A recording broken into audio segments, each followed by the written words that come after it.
High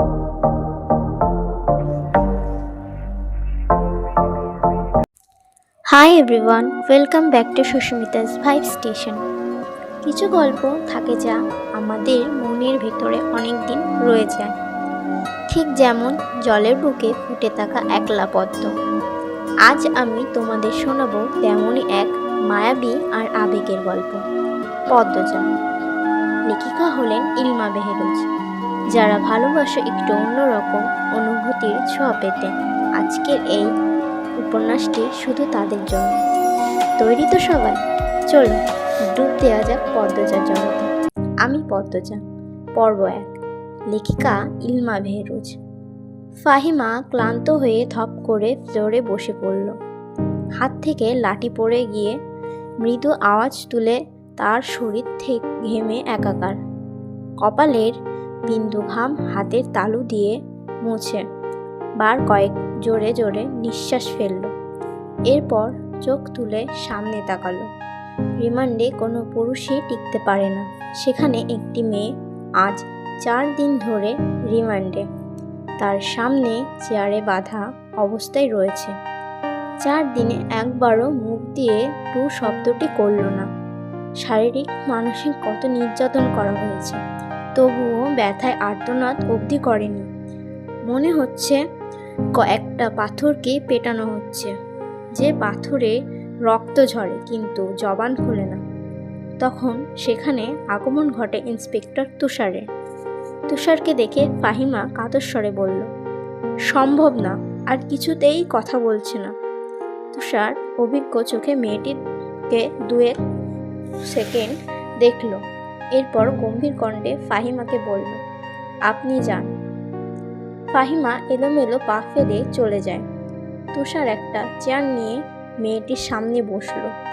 বেশ কিছুক্ষণ চুপ থেকে বলল, আপনার সাথে আজ আমার প্রথম দেখা। মেয়েটি কিছু বলল না, তাকালো না। তুষার মেয়েটির সূক্ষ্ম দৃষ্টি মেলে তাকালো, বলল, মা বাবাকে মনে পড়ে? মেয়েটি মাথা নাড়ায়, মনে পড়ে তার। তুষার একটু ঝুঁকে মেয়েটি অসহায় দৃষ্টি মেলে তাকায়। তুষার মেয়েটির হাতের বাঁধন খুলে দিয়ে নির্বিকার ভঙ্গিতে প্রশ্ন ছুড়ল, নাম কি? যদিও তুষার মেয়েটির নাম সহ পুরো ডিটেলসই জানে, তবুও জিজ্ঞাসা করল। তার মনে হচ্ছে মেয়েটি কথা বলবে। সত্যি তাই হলো। মেয়েটি ভারাক্রান্ত কণ্ঠে নিজের নাম উচ্চারণ করল, পদ্ম, আমি পদ্মজা। পদ্ম হেলে পড়ে তুষারের উপর। তুষার দ্রুত ধরে ফেলল। উঁচু কণ্ঠে ফাহিমাকে ডাকল, মিস ফাহিমা, দ্রুত এদিকে আসুন। ফাহিমা সহ আরও 2 জন দ্রুত পায়ে ছুটে আসে। 1989 সাল। সকাল সকাল রশিদ ঘটকের আগমনে হেমলতা ভীষণ বিরক্ত হন। তিনি বারবার পই করে বলছেন, পদ্মার বিয়ে আমি এক্ষুনি দেব না, পদ্মকে অনেক পড়াবো। তবুও রশিদ উদ্দিন প্রতি সপ্তাহে এক পাত্রের খোঁজ নিয়ে আসবেন। মেয়ের বয়স আর কতই হলো, মাত্র 16। শামসুল আলমের মেয়ের বিয়ে হয়েছে 24 বছর বয়সে। পদ্মার বিয়েও তখনই হবে, পদ্মার পছন্দ মতো। হেমলতা রশিদকে দেখেও না দেখার ভান ধরলেন। রশিদ একদলা থুতু ফেললেন উঠোনে। এরপর হেমলতার উদ্দেশ্যে বলছেন, বুঝছো পদ্মার মা, এইবার যা পাত্র আনছি এক্কেবারে খাঁটি হীরা। হেমলতার বিরক্ত ভরা কণ্ঠে জবাব দিলেন, আমি আমার মেয়ের জন্য পাত্র চাইনি, তবুও বারবার কেন আসেন আপনি? যুবতী মাইয়া ঘরে রাহন ভালো না। মেয়েটি তো আমাকেই বুঝতে দেন। হেমলতার কণ্ঠে বিরক্তি ঝরে পড়ছে। রশিদ অনেক চেষ্টা করেও সুবিধা করতে পারলেন না। ব্যর্থ থমথমে মুখ নিয়ে সড়কে পা রাখেন। প্রতিদিনই কোনো না কোনো পাত্রপক্ষ এসে হাতে টাকা গুঁজে দিয়ে বলবে, মোর্শেদের বড় ছেড়িডারে চাই। রশিদ নিজে নিজে বিড়বিড় করে আওড়ান, গেরামে কি আর ছেড়ি নাই? একটি ছেড়িরেই কেন সবার চোখে পড়তে হইব? চাইলে কি সব পাউন যায়? পূর্ণ পূর্ণা স্কুলে জামা পরে পদ্মকে ডাকলো, আপা, এই আপা, স্কুলে যাবি না? আপা রে। মায়ের রুমে এসে, আম্মা, আপা কি স্কুলে যাইব না? হেমলতা বিছানা ঝাড়া রেখে পূর্ণার দিকে কড়া চোখে তাকান, রাগে স্বরে বললেন, যাইব কি, যাবে বলবি। পূর্ণা মাথা নত করে ফেলল। হেমলতার কড়া আদেশ, মেয়েদের পড়াশোনা করাচ্ছি, অশুদ্ধ ভাষার কথা বলার জন্য নয়, শুদ্ধ ভাষার কথা বলতে হবে। পূর্ণাকে মাথা নত করতে দেখে হেমলতা তৃপ্তি পান। তার মেয়েগুলো মান্যতা জেনে খুবই অনুগত। তিনি বিছানা ঝাড়তে ঝাড়তে বললেন, পদ্মার শরীর ভালো না, সারা রাত পেটে ব্যথায় কাঁদছে, থাকুক মা। পূর্ণার কিশোরী মন বুঝে যায় পদ্মজা কিসের ব্যথায় কাঁদছিল। সে রাতে নানা বাড়ি ছিল বলে জানত না, ভোরেই চলে এসেছে। নানা বাড়ি হেঁটে যেতে 5 মিনিট লাগে। পূর্ণাকে চুপচাপ দাঁড়িয়ে থাকতে দেখে হেমলতা বললেন, তুই যা। মাথা নিচু করে যাবি? মাথা নিচু করে আসবি? আচ্ছা আম্মা। পূর্ণা রুমে এসে আয়নার সামনে দাঁড়ালো, নিজেকে খুঁটিয়ে খুঁটিয়ে দেখল। এরপর গত মাসে মেলা থেকে আনা লাল লিপস্টিক গাঢ় করে ঠোঁটো মাখে। 14 বছরে পূর্ণার ইদানিং খুব সাজতে ইচ্ছা করে। হেমলতা সেজে গুজে স্কুলে যাওয়া পছন্দ করেন না বলে পূর্ণা আগে লিপস্টিক মাখেনি। 3 দেয়ালের কাঠের ঘড়ির কাঁটার সকাল 10টা বাজলো মাত্র, এখনো পদ্মজা উঠল না। হেমলতা মেয়েদের রুমে ঢোকেন। পদ্মজা 2 হাত ভাঁজ করে ঘুমাচ্ছে।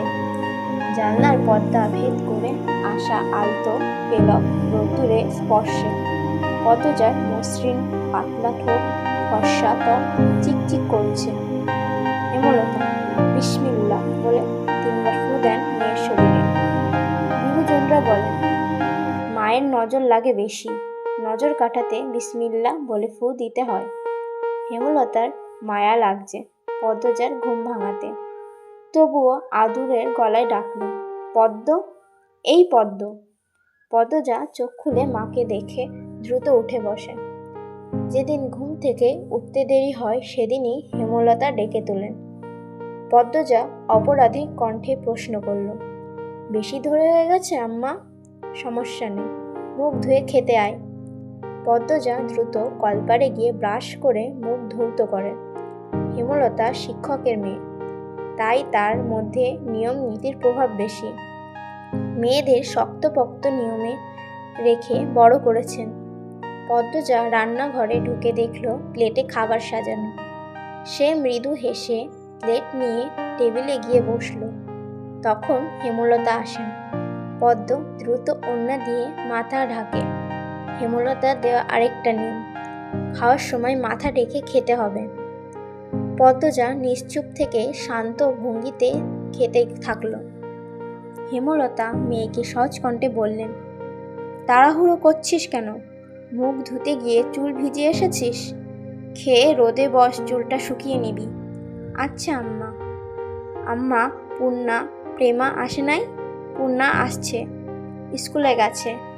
প্রেমা দুপুরে আসবে। পূর্ণা আসছে? আম্মা, আব্বা কবে আসবেন? পদ্মজার প্রশ্নে হেমলতা দাঁড়িয়ে পড়ল। শুকনো গলায় জবাব দেন, জানি না, খাওয়ার সময় কথা বলতে নেই।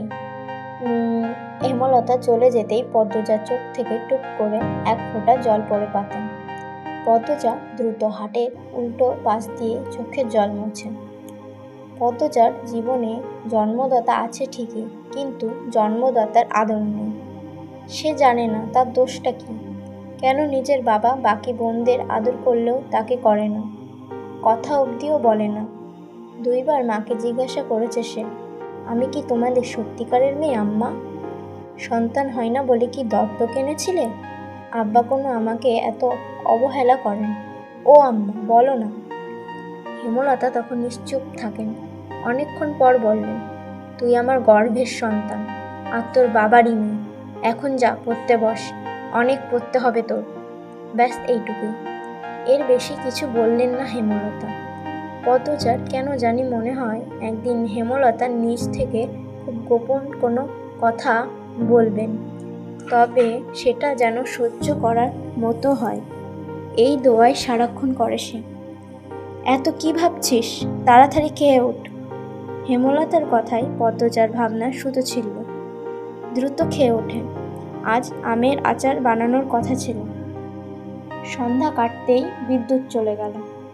কয়েক মাস হলো গ্রামে বিদ্যুৎ এসেছে, 8 গ্রাম মিলিয়ে অলন্দপুর। তাদের গ্রামের নাম আটপাড়া। প্রতিদিন নিয়ম করে সন্ধ্যা রাত থেকে 3 ঘন্টা গ্রাম অন্ধকার তলিয়া থাকে, আর সারাদিন তো বিদ্যুতের নামগন্ধ থাকে না।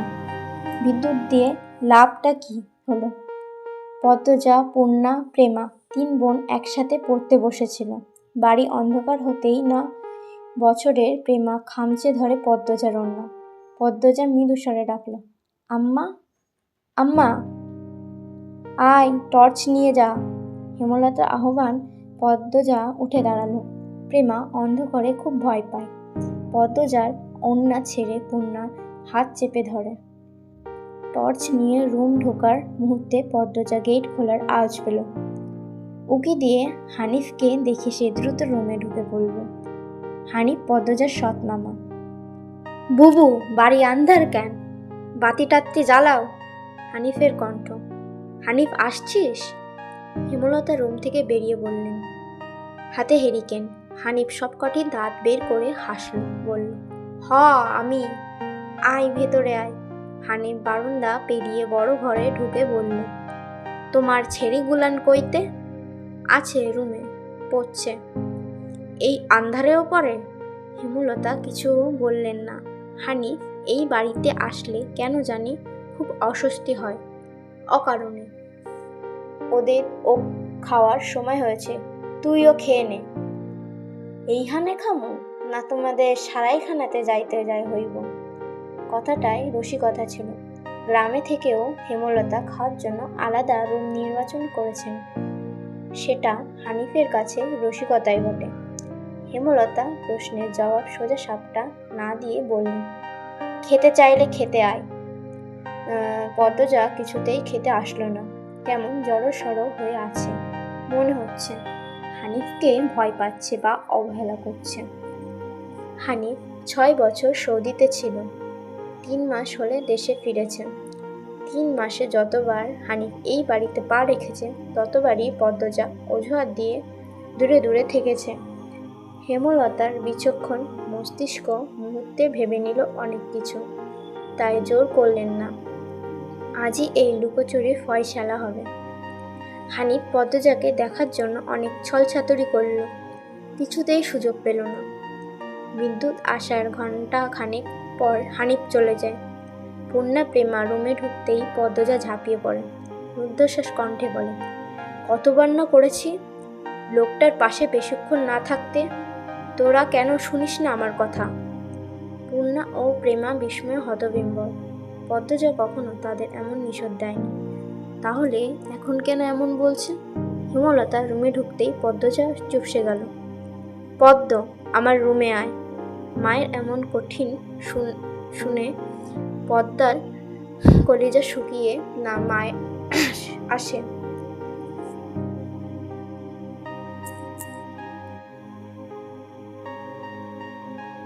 মায়ের এমন কঠিন কণ্ঠ শুনে পদ্মজার কলিজা শুকিয়ে আসে। হেমলতা নিজের ঘরে চলে যান। হেমলতা মেয়ের দিকে তীক্ষ্ণ দৃষ্টিতে তাকিয়ে আছেন। পদ্মজা নতজানু হয়ে কাঁপছে। সুন্দরীরা ভীতু আর বোকা হয় তার দৃষ্টান্তর প্রমাণ পদ্মজা। হেমলতার খুব মায়া হয় পদ্মজার সাথে উঁচু কণ্ঠে কথা বলতে। পদ্মজা রূপসী বলেই হয়তো গোপনে আবেগ লুকিয়ে তিনি বজ্র কণ্ঠে প্রশ্ন করছেন, কি লুকোচ্ছিস? হানিফের সামনে কেন যেতে চাস না? সে কি করেছে? পদ্মজা ফোপাতে থাকে। হেমলতা সেকেন্ড কয়েক সময় নিয়ে নিজে সামলান, কণ্ঠ নরম করে বললেন, হানিফের সামনে কেন যেতে চাস না? সে কি করেছে? পদ্মজা ফোপাতে থাকে। হেমলতা সেকেন্ড কয়েক সময় নিয়ে নিজেকে সামলান, কণ্ঠ নরম করে বলেন, হানিফ ধরিবাজ লোক, সৎ ভাই বলে বলছি না, আমি জানি তার ব্যাপারে যে কোনো কথা আমার বিশ্বাস হবে।